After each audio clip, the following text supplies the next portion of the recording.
तो स्वागत है दोस्तों आप सभी का मेरे चैनल पर। दोस्तों मैं आप लोगों के लिए भूतों की बहुत डरावनी कहानियाँ लेके आया हूँ। दोस्तों कहानी को शुरू करने से पहले अगर आप लोगों ने मेरे चैनल को सब्सक्राइब नहीं किया तो कर दीजिए और बेल आइकन को ऑन कर दीजिए और वीडियो को लाइक कर दीजिए। तो चलिए दोस्तों हम कहानी को शुरू करते हैं। यह कहानी है भूतों को मिली मुक्ति के बारे में। एक समय की बात है, एक गांव था। गांव के बाहर थोड़ी ही दूरी पर एक पुराना बहुत बड़ा घर था। उस गांव के लोग कहते थे कि उस घर में एक भूत रहता है। एक दिन एक लड़का उस घर में घूमने गया। उसने लोगों से उस घर की कहानी सुनी थी, लेकिन उसने सोचा कि यह सिर्फ एक अफवाह है। लड़का घर के अंदर गया। पूरा घर मकड़ी के जालों से भरा हुआ था और अंधेरा भी काफ़ी था। वह अंधेरे और खाली कमरों में घूमता रहा। कुछ देर के बाद वह थोड़ा सा डरा, लेकिन उसने हिम्मत नहीं हारी। अचानक लड़के के कानों में एक अजीब सी आवाज़ सुनाई दी। वह आवाज़ उसके पीछे से आ रही थी। वह लड़का झट से घूमकर पीछे देखा तो उसे कोई नहीं दिखाई दिया। लड़का फिर से आगे बढ़ा। उसने एक कमरे से एक सफ़ेद और डरावनी परछाई उसके सामने आती हुई दिखाई दी। वह लड़का उस परछाई को देखकर थोड़ा थोड़ा पीछे हटने लगा, लेकिन धीरे धीरे परछाई उसके पास आ गई। लड़का बहुत डर गया। उसने वहाँ से भागने की कोशिश की, लेकिन वह भाग नहीं सका क्योंकि वह परछाई एकदम उसके नज़दीक आ गई थी। जब वह परछाई उसके सामने आई तो उसे पता चला कि वह एक भूत है। भूत ने लड़के को देखा और कहा, तुम यहाँ क्यों आए हो? लड़का डर से काँप रहा था। उसने कहा, मैं गांव में किसी से इस घर के बारे में सिर्फ एक कहानी सुना था कि इस घर में एक भूत रहता है, और बस इसलिए यहाँ आ गया, ये पता चलने कि सच में यहाँ भूत रहता है। भूत ने कहा, यह कहानी सच है। मैं एक बुरा आदमी था। मैंने लोगों को नुकसान पहुँचाया, इसलिए लोगों ने मुझे मार दिया। लड़का ने भूत के सामने हाथ जोड़कर कहा, मुझे माफ़ कर दो, अब मैं इस हवेली में दोबारा कभी नहीं आऊँगा। भूत ने कहा, मैं भी तुम्हारे की तरह हाथ जोड़कर सबसे माफ़ी मांगी थी, लेकिन मुझे माफ़ नहीं किया गया और सब मिलकर मुझे मार डाले। लेकिन तुम चिंता मत करो, मैं तुम्हारे साथ कुछ भी नहीं करूँगा।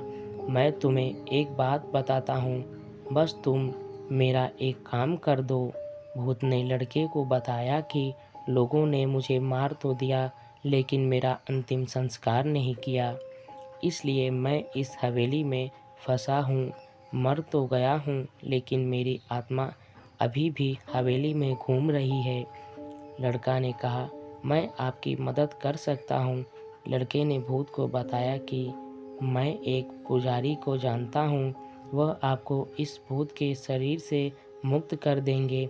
मैं अभी उसे पुजारी को बुला कर लाता हूँ। लड़के ने पुजारी को बुलाया। पुजारी ने हवेली में आकर पूजा पाठ किया और भूत को मुक्त कर दिया। जब भूत को मिली मुक्ति तब उसने लड़के को धन्यवाद दिया और उसने कहा, तुमने मेरी मदद की है, मैं तुम्हें कभी नहीं भूलूंगा। भूत ने हवेली छोड़ दी और कभी वापस नहीं आया। ये सारी बातें गांव के लोगों को पता चली। उसके बाद से वहाँ के लोग बिना किसी डर के अपनी ज़िंदगी आराम से जीने लगे। दोस्तों ये है आज की हमारी दूसरी कहानी। यह कहानी है एक डरावनी रात की। किसी गांव में बंटी नाम का एक लड़का रहता था। वह परीक्षा देने के लिए गुजरात जा रहा था। ठंडी का दिन था। चारों तरफ से कोहरा छाया हुआ था। आमने सामने भी कोई नहीं दिख रहा था। पूरे 15 घंटे के बाद वह गुजरात पहुंच गया। परीक्षा अगले दिन थी, इसलिए वह एक रात हॉस्टल में रहने के लिए सोचा। रात हो गई थी और कहीं भी उसे उसके बजट में सस्ता होटल मिल नहीं रहा था। काफ़ी ढूंढने के बाद उसे एक सस्ता होटल मिला। वह उस होटल में एक कमरा बुक करवाया और जब वह कमरे में गया तो देखा कि कमरे के चारों तरफ जाले लगे हुए थे। ऐसा लग रहा था कि यह कमरा काफ़ी सालों से बंद पड़ा था और कमरे के अंदर का माहौल एकदम डरावना और सुनसान लग रहा था। लेकिन उसने यह बात नज़रअंदाज कर दिया और होटल से खाना मंगवाया और खा पीकर सोने चल दिया। जब वह सो रहा था तो लगभग रात के 1 बजे के करीब उसे किसी के पायल के घुंघरू की आवाज़ सुनाई दी। वह रात थी एक। बंटी तुरंत नींद से उठ गया और जल्दी से खिड़की के पास गया, ये पता करने के लिए कि इतनी रात को किसकी पायल की आवाज़ सुनाई दे रही है और इस सुनसान रास्ते में कौन आधी रात को घूम रहा है। क्योंकि वहाँ होटल में बंटी और मैनेजर के अलावा कोई भी नहीं था, तो ये फिर किस औरत की पायल की आवाज़ सुनाई दे रही है। बंटी खिड़की पर काफ़ी देर तक खड़ा रहा, लेकिन उसे कोई भी नहीं दिखाई दिया। फिर उसने अपने कमरे में मैनेजर को फ़ोन किया और उसे बताया कि मुझे इतनी रात को कब से किसी की पायल की आवाज़ सुनाई दे रही है, आपको भी दे रही है क्या? मैनेजर ने कहा कि सर, ऐसी कोई बात नहीं है, आपको हवा से ऐसा लगा रहा होगा।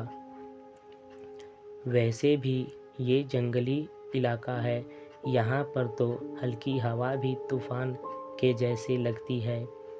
आप सो जाइए, ऐसी कोई बात नहीं है। बंटी मैनेजर की बात पर भरोसा करके फिर से सोने चला गया। कुछ देर बाद उसे दोबारा वही पायल की आवाज़ पहले से भी ज़्यादा तेज़ सुनाई देने लगी। इस बार उसने अपने कमरे का दरवाज़ा खोला और सीधा होटल के बाहर देखने के लिए चला गया।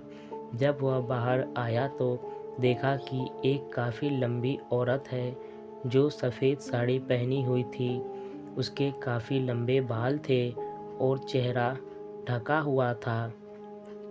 वहाँ अपने हाथ में एक नारियल ले करके होटल के चारों तरफ चक्कर लगा रही थी।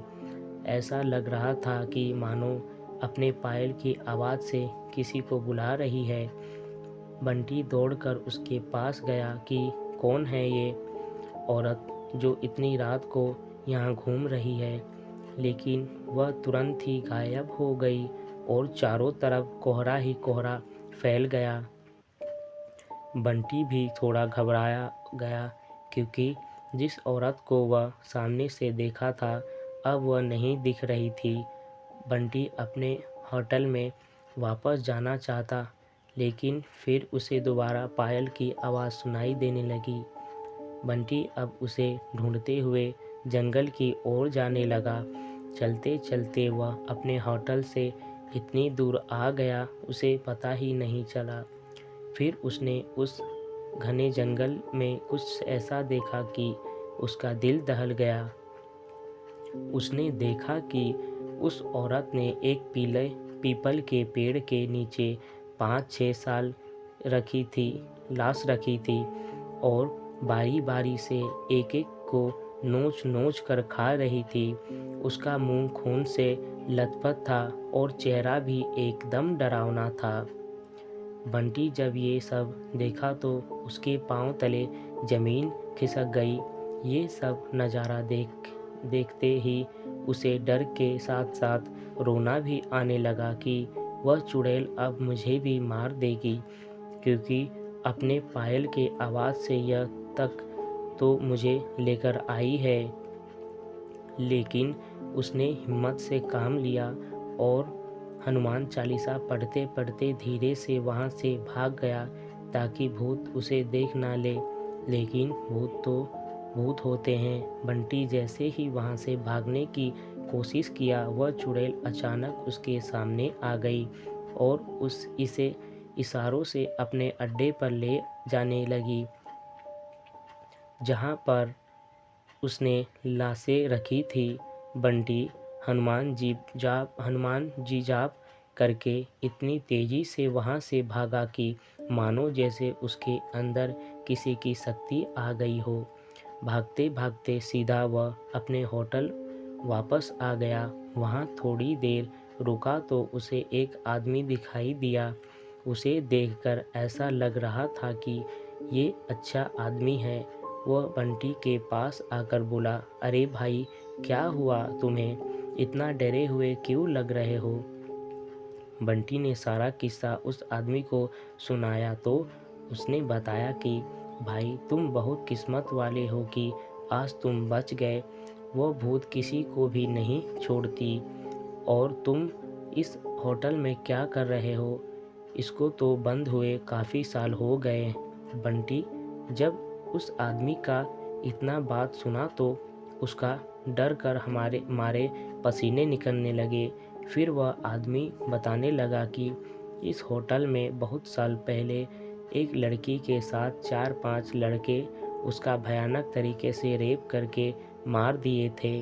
लड़की तो मर गई लेकिन किसी को भी नहीं छोड़ी, और जो भी रात के समय में इस रास्ते से गुजरता है उसको अपने कब्जे में कर लेती है और मार देती है। और कुछ दिन बाद इस होटल पर पुलिस का छापा पड़ा, तब ये होटल बंद है।